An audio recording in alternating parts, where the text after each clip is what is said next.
Ja, hallo, ganz herzlich willkommen zu einem neuen Courage Skyline Talk. Ich freue mich heute, Herrn Dr. Josef Bramel begrüßen zu dürfen. Herr Dr. Bramel gehört zu den ausgewiesenen USA-Experten aufgrund seiner langjährigen Erfahrung in der US-Außen- und Sicherheitspolitik. Herr Dr. Bramel hat lange für Thinktanks in den USA gearbeitet, für die Weltbank und für das US-Abgeordnetenhaus. Seit 2020 ist er bei der deutschen Gruppe der Trilateralen Kommission in verantwortlicher Position als Josef. Was ist die genaue Funktion dort? Ich bin da Generalsekretär und seit über einem Jahr auch Europadirektor, arbeite da Ja. zusammen mit Axel Weber, der neue Chairman und Nachfolger von Jean-Claude Trichet ist. Also einer von zwei Pfeilern, Europa, Asia Pacific, Asien also und Nordamerika. Wir haben gerade dieses Wochenende unser Plenartreffen gehabt mit 450 Teilnehmern, wo wir genau über diese Themen auch geredet haben, bei denen es jetzt auch geht. Wow, beeindruckend. Also Josef, ganz herzlich willkommen. Ich freue mich, dass du heute dabei bist. Und Danke neben, dir, liebe Claudia, dass wir uns wiedersehen können, auch wenn nicht in Person, aber doch online und hoffentlich können wir dann auch andere für unsere Themen begeistern. ja, das hoffe ich auch, in der Tat. Und du hast ja neben deinen Funktionen auch noch Bücher schreiben können, also die Zeit dafür gehabt. Ich habe gerade mal eins hier. Man sieht, das hat schon ordentlich gebraucht.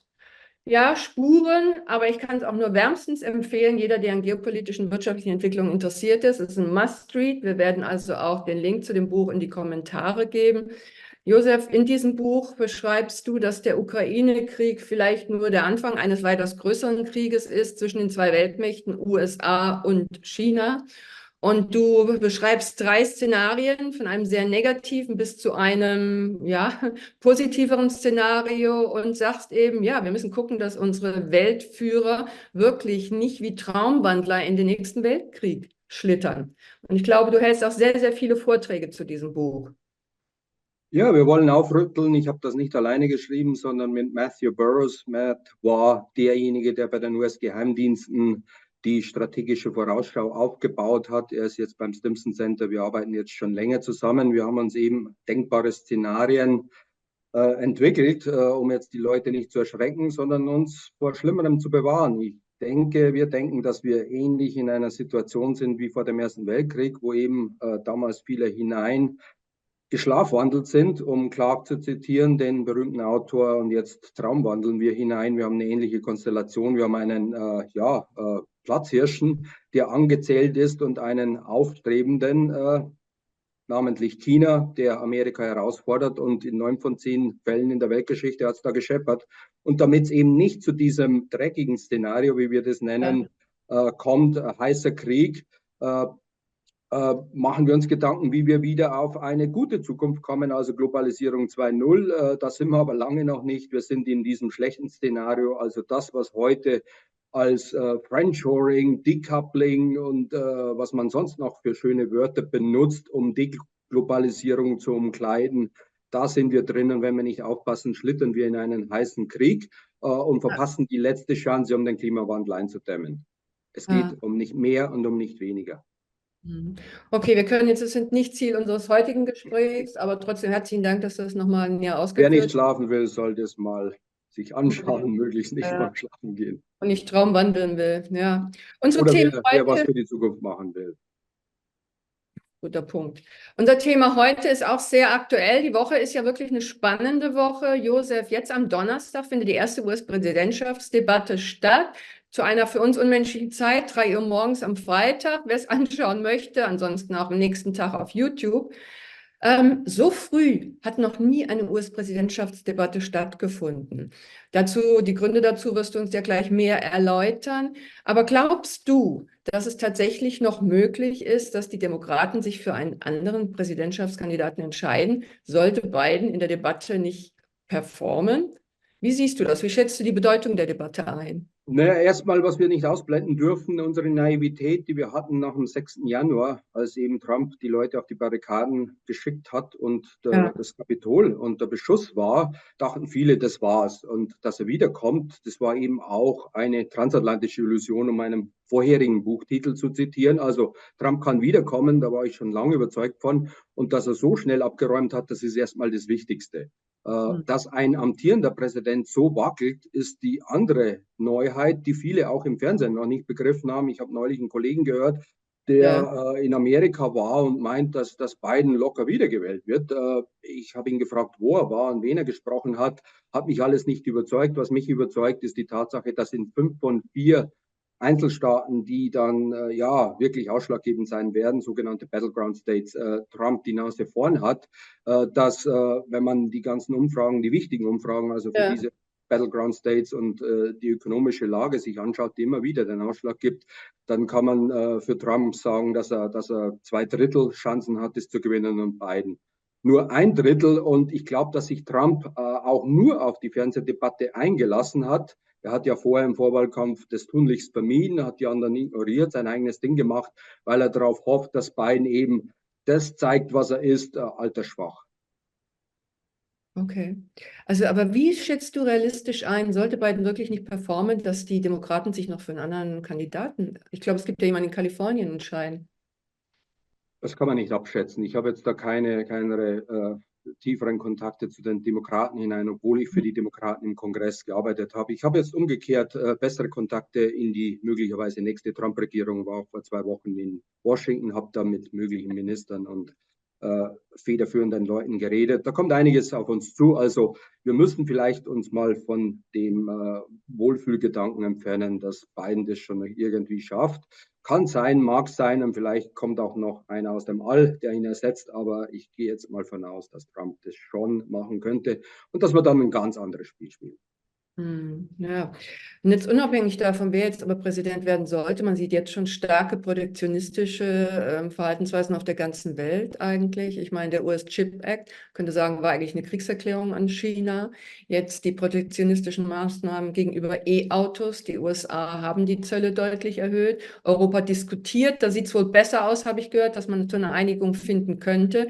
Aber Josef, was ist deine Einschätzung? Wir als Verbündete der USA, ich denke, gerade wenn ein Trump Präsident werden sollte, wird bei uns einfordern, dass wir da entsprechend mithalten gegenüber China. Wie kommen wir da raus?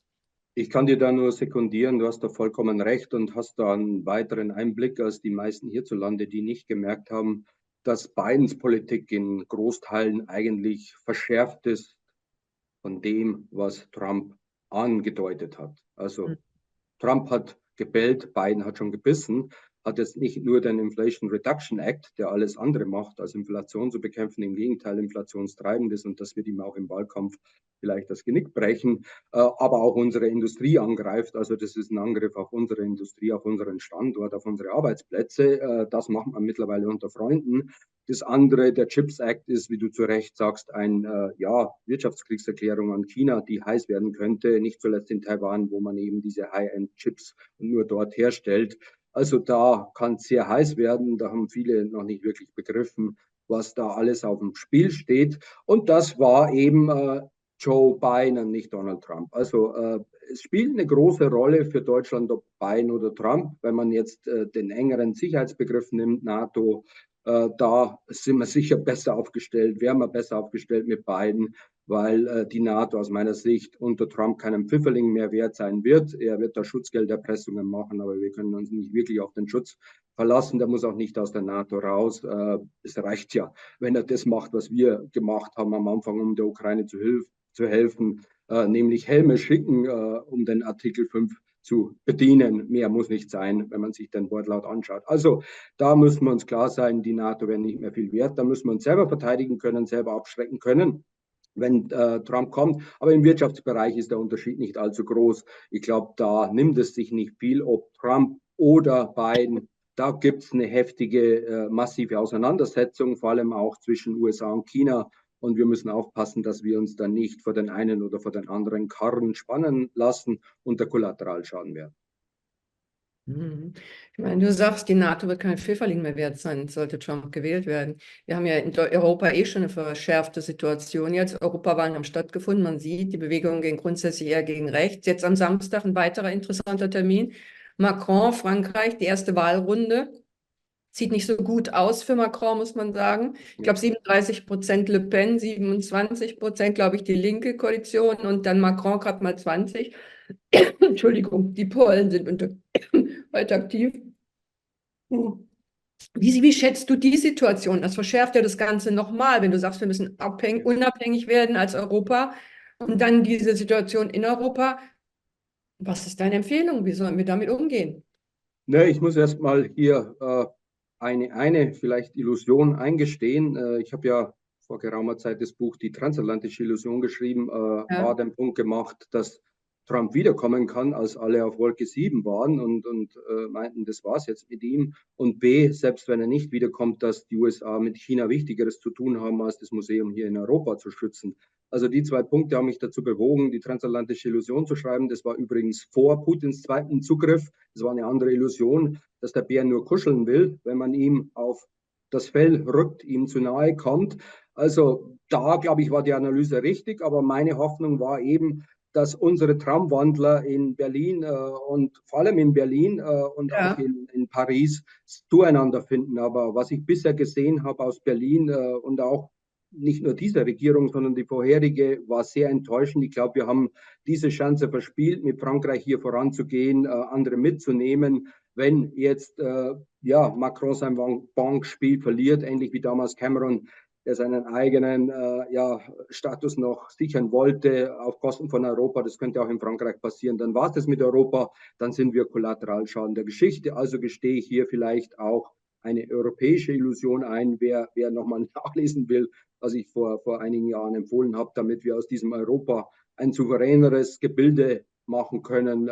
Das wird vielleicht nur noch ja, im Nachhinein interessant sein. Ich bin jetzt eher pessimistisch geworden. Mir ja, wollte bringt es es gerade bisschen sagen, enttäuscht. ja, auch wenn du natürlich der Experte bist und das alles viel mehr hinterschaust als ja die meisten, sowieso auch als ich. So ganz so pessimistisch, Josef, möchte ich jetzt eigentlich doch nicht hier in dem Video an unsere Zuschauer auch gehen, weil ich meine, was können wir denn tun? Was kann Deutschland tun? Es muss doch auch Dinge geben, die wir noch aktiv gestalten können. Auch vielleicht jeder Einzelne, oder ist das total illusorisch? Nein, ich meine, die Einzelnen hatten ja die Chance, wählen zu gehen und wir haben auch erlebt, was da alles schief läuft. Da sind viele Ja, Politikbereiche nicht gelöst worden. Wir haben hier einen Rechtsdrall, aber ich glaube, Deutschland hat jetzt wirklich noch die allerletzte Chance, wenn nicht mehr mit Frankreich, vielleicht mit Polen und anderen Ländern, hier ja, Europa aufzustellen. Das ist das A und O. Es wäre sicher okay. einfacher mit Frankreich, früher hätte ich gesagt, ohne Frankreich geht es nicht, aber wenn die ausfallen, dann muss man eben mit anderen sich Polen zusammenrotten. Die siehst du hier als nationale Alternative, Lösung ist ja? kein. Bitte? Ja. Polen siehst du hier als Alternative. Naja, es gibt ja noch mehr europäische Länder, die vielleicht den Ja. Schuss deutlicher gehört haben als wir. Wir reden zwar von Zeitenwende, aber wenn man hinschaut, was wir wirklich gemacht haben, muss man sagen, ja, Problem erkannt, aber nicht wirklich umgesetzt. Mhm. Aber Südeuropa beispielsweise hört man, Spanien, Italien, da ist es ja doch alles noch ein bisschen weiter weg. Nicht ganz so das Interesse wie bei uns. Na, wie gesagt, ich will mir jetzt nicht nochmal eine weitere Illusion reintun. Ich habe das mit Frankreich vielleicht schon zu optimistisch bewertet. Ich kann Ja. Ihren Zuhörerinnen und Zuhörern nicht aus dieser Verantwortung entlassen, dass wir jetzt auf schwere Zeiten hinzukommen. Wer das nicht hören will, soll sich Hundevideos anschauen. Okay, ehrliche Worte. Ist das dein sozusagen Schlusswort? Nein, weitermachen. Ich meine, ich habe jetzt versucht, da Leute aufzuwecken, werde es auch weiterhin Mhm. versuchen. Das, was wir jetzt sehen, mag für viele schon bedrohlich genug sein, so dass sie sich von der Politik abwenden, von Nachrichten, Schlauch und Garten. Und wenn man schaut, was da alles so an Büchern verkauft wird und was an Gazetten da so wichtig ist, die WM Mhm. bietet jetzt auch nochmal eine gute Ablenkung von den Problemen. Ich meine, wir haben da wirklich eine massive Bedrohung und es kann noch sehr viel schlimmer kommen. Wir hatten jetzt Jahrzehnte, wo es uns ja sehr gut ging, aber diese Jahrzehnte waren im größeren historischen Blick eher Ausnahme von der Regel. Ich hoffe, dass wir vielleicht das Ganze noch abwenden können, aber ja, das haben auch andere gehofft, die jetzt nicht mehr so friedlich leben. Okay. Josef, ganz herzlichen Dank für deine Zeit. Das war es eigentlich schon. Und hier On that nochmal, happy note, liebe Claudia, vielen Dank. ja, sehr gerne. Ich wünsche dir was. Schönen Tag Ja, noch. danke dir.